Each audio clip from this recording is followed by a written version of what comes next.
کو اللہ تبارک و تعالیٰ نے اللہ کے احکامات پر عمل کرنے کی یا مکروہات کو بھی چھوڑ دینے کا جذبہ جن کے اندر دیا تھا، انہوں نے اس چیز کو چھوڑ دیا. بہت کم لوگ تھے اس سے. اس کے بعد اللہ تبارک و تعالیٰ نے فرمایا کہ جب تم نشے کی حالت میں ہو تو نماز کے قریب بھی مت جاؤ. یہ اس سے تھوڑا شدید تھا. بعض لوگ یہاں پر آ کے رک گئے، لیکن اس کے بعد بھی شراب کے رسیاں عام تھی. جب بھی موقع ملتا تھا بہت زیادہ شراب پینا ان کے لیے کوئی معیوب چیز نہیں تھی.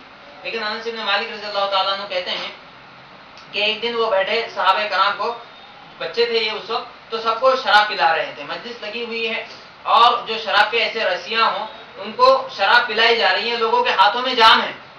باہر سے ایک منادی نے آواز لگائی جو اعلان کر رہا تھا کہ اللہ تبارک و تعالیٰ نے شراب حرام قرار دی ہے. اللہ نے آیت نازل کی اور شراب حرام ہو گئی. اللہ کے رسول صلی اللہ علیہ وسلم نے منادی کو بھیجا، اعلان کرنے والے کو. اس نے شہر میں چکر لگا کر اعلان کیا کہ شراب حرام ہو گئی. انس بن مالک کہتے ہیں وہ لوگ جو شراب اپنے ہاتھوں میں لیے ہوئے، کسی کے ہونٹوں سے لگا ہوا ہے، کسی کے ہاتھوں میں جام ہے، لوگوں نے وہ آواز سنتے ہی اپنے جاموں کو توڑ دیا. جو مٹکے بھرے ہوئے تھے ان کے گھروں میں، جہاں وہ شراب پلا رہے تھے مٹکوں میں شراب بھری ہوئی تھی، اسی طریقے سے وہ مٹکے اٹھا کر کے لوگوں نے اس کو انڈیلا نہیں بلکہ مٹکے ہی توڑ دیے کہ جس میں شراب رکھی ہوئی ہو اور جس کو اللہ تبارک و تعالیٰ نے حرام قرار دیا ہو، ہم وہ چیزیں جس کے اندر وہ چیز رکھتے تھے اس کو بھی استعمال نہیں کریں گے. اور راوی کہتے ہیں کہ اس دن شراب مکے سے اس طرح کی سے بہنے لگی جس طریقے سے برسات کا پانی گلیوں میں بہا کرتا تھا. یہ جو نقشہ کھینچا گیا ہے یہ ہم کو بتلاتا ہے کہ کتنے عاشق تھے وہ شراب کے، اور اس چیز کو چھوڑنا یہ کتنا محال تھا. اگر ہم اس کو اور زیادہ اچھے سے سمجھنا چاہیں تو ہم اپنے گھر میں یا اپنے رشتہ داروں میں، اپنے دوستوں میں ان لوگوں سے تذکرہ کریں جو گٹکے وغیرہ کے عادی ہیں.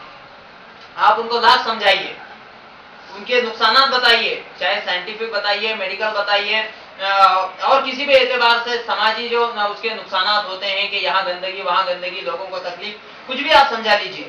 لیکن ان کے لیے اس چیز کو چھوڑنا بڑا مشکل ہے. سالہ ہاں سال گزر جاتے ہیں، وہ خود بھی یہ کوشش کرتے ہیں. کبھی ایسا بھی ہوتا ہے کہ ہفتہ بھر چھوڑ دیا، 15 دن چھوڑ دیا، لیکن اس کے بعد واپس وہیں چلے جاتے ہیں. تو کہنے کا مطلب یہ ہے کہ اللہ تبارک و تعالیٰ نے جن چیزوں سے منع کیا ہے ان چیزوں سے بچنے کے لیے بھی صبر کی انتہائی ضرورت ہے. دو طریقے کا صبر ہوا، ایک یہ کہ عوامر کو بجا لانے کے لیے صبر، اور دوسرا نواہی سے بچنے کے لیے صبر. جب انسان کے اندر یہ دونوں چیزیں پیدا ہوگی تو امید کی جا سکتی ہے کہ ایک انسان صحیح معنوں میں اسلام کے احکامات پر عمل کر سکے گا.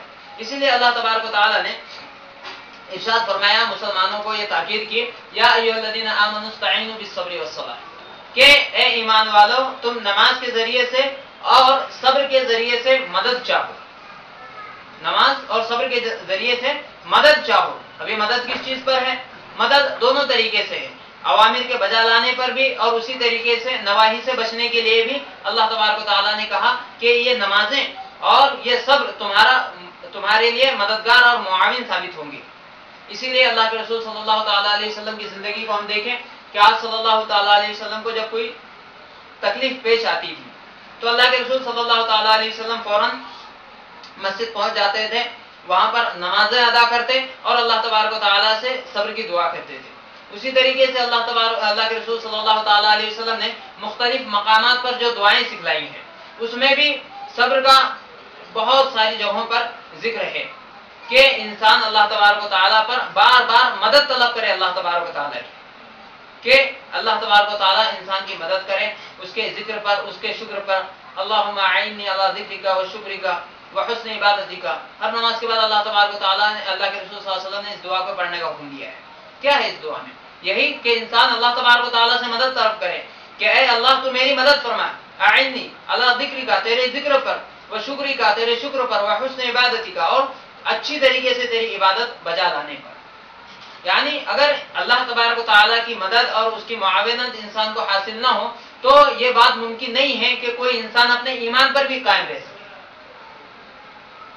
اعمال کی بات بہت دور ہے یا نواہی سے اجتناب بہت دور ہے، انسان کا اپنے ایمان پر قائم رہنے کے لیے بھی یہ بات ضروری ہے کہ وہ اللہ تبارک و تعالیٰ سے مدد طلب کرے اس کے لیے، اور اسی طریقے سے جو حالات اس کے سامنے آنے والے ہیں اس پر وہ صبر کرتا جائے.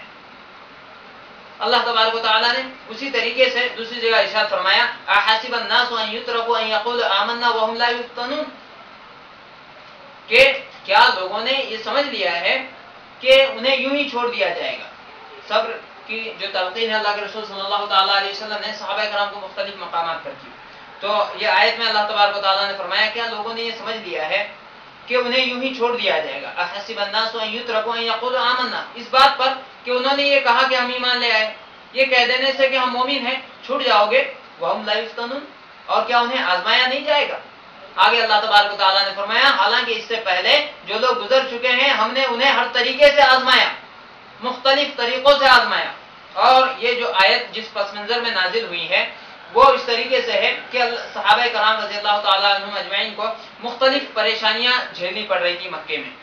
حضرت بلال رضی اللہ تعالیٰ عنہ، آل یاسر، حضرت یاسر کا پورا خاندان، خود حضرت یاسر، ان کی بیوی سمیہ، اسی طریقے سے ان کے بیٹے عمار ابن یاسر مختلف تکلیفوں میں مبتلا تھے، یہاں تک کہ ان کی تکلیفوں کی اتنی انتہا ہوئی کہ سب سے پہلے جس کو جام شہادت نوش کرنا پڑا اسلام کے راہ میں وہ ایک خاتون تھی، ایک عورت تھی، جو حضرت سمیہ رضی اللہ تعالیٰ عنہ، حضرت عمار ابن یاسر کی ماں اور حضرت یاسر کی بیوی جو تھی، انتہائی مظلومانہ طور سے ابو جہل نے ان کو شہید کیا، اسی طریقے سے حضرت یاسر کو شہید کیا۔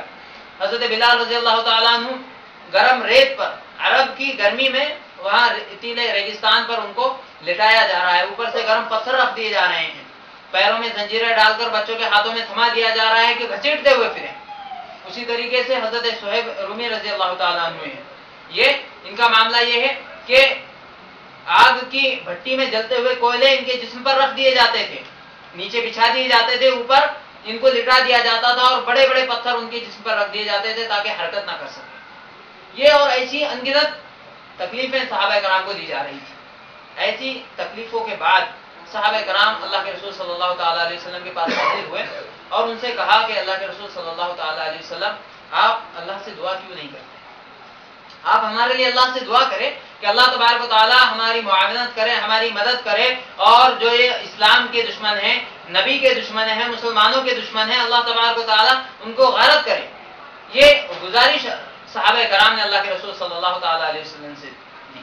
اگر ہم صرف صحابہ کی تکالیف کا ذکر کریں تو ایک بڑا لمبا سلسلہ ہے، اور ایسی حالات اور ایسے تذکرے ہیں کہ انسان کا دل خون کے آنسو رونے پر مجبور ہو جائے۔ اس پس منظر میں صحابہ کرام نے یہ گزارش کی ہے۔ اب جواب سنیے کیا ہے۔